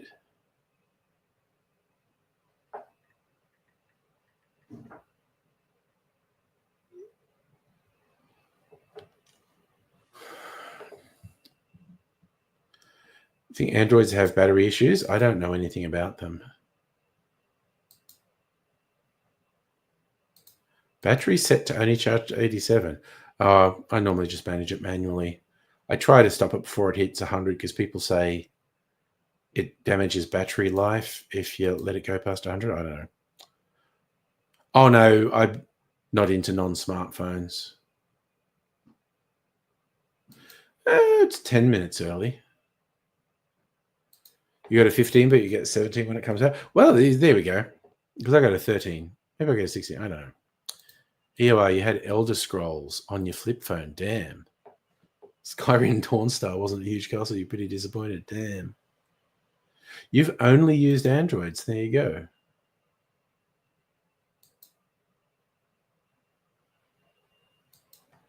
Oh, okay. That's some setting you did. Okay.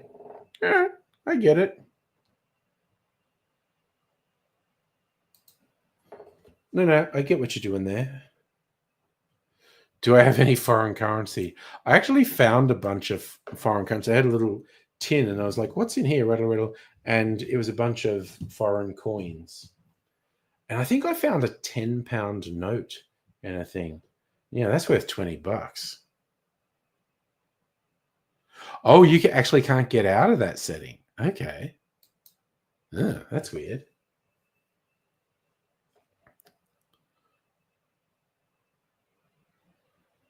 Oh, maybe getting a haircut and a beard trim this week. Maybe not. You'd have to see, because it's not radical. When I get a haircut or beard trim, I just sort of get a bit cut off, keep it healthy, cut the ends off, trim and shape the beard. So I don't know if anyone will even be able to tell. I don't know if I'm actually doing it. I don't know if I'll have time to do it when I'm in the city. Never owned an Apple product. There you go. Madam Butterfly, your iPhone's your first iPhone. Yeah. Okay, so that's the thing about the battery. All right, I don't know. Battery health and charging. Okay. All right. I'm going to look at that before I go to bed. Let's have a look. We're getting techie now. Okay, so settings. No. Where's the settings controller? About software, iPhone, storage, picture, car, passwords, date and time, dictionary, fonts, keyboards. There isn't anything here about battery.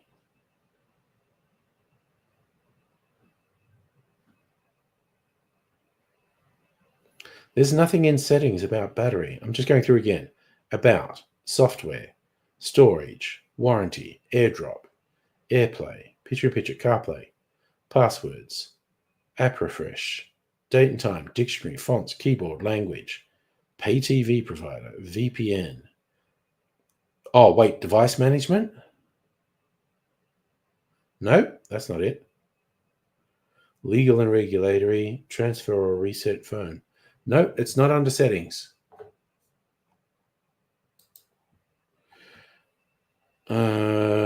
Wait, no, this is a bigger one.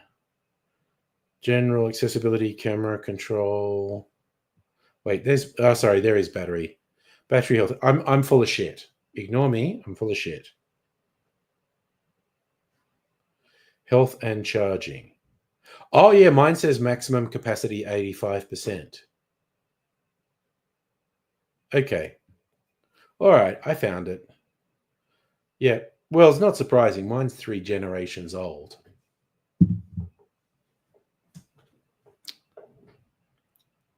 It's not that Apple hasn't made good product. Oh yeah, it's just it's whatever.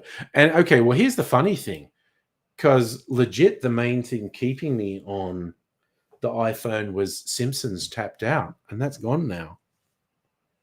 You know, I invested more than 10 years in Simpsons tapped out, and now it's just gone. Mind you, the Royal Match. Is that what it's called? Yeah, Royal Match.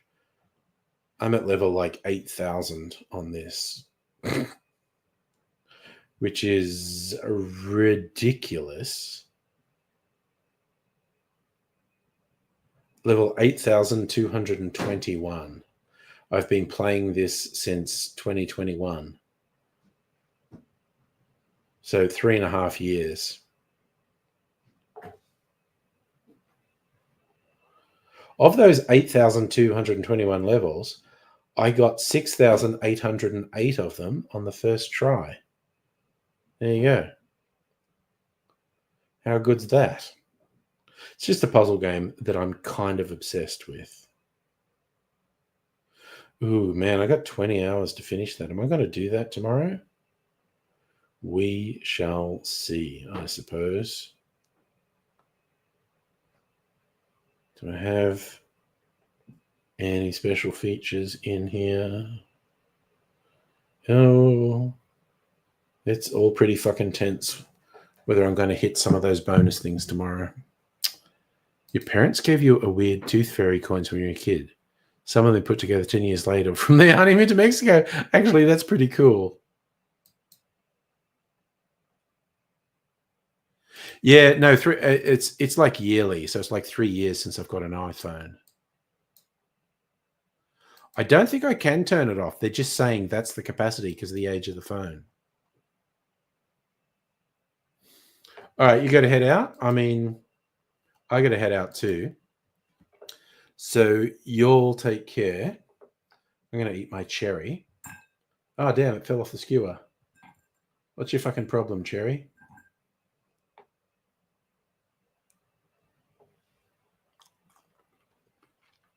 Oh man, those cherries are so fucking yummy. All right. See you all later in the week. What am I watching? Excellent question. We started watching The Rig season 2, which is another Prime show.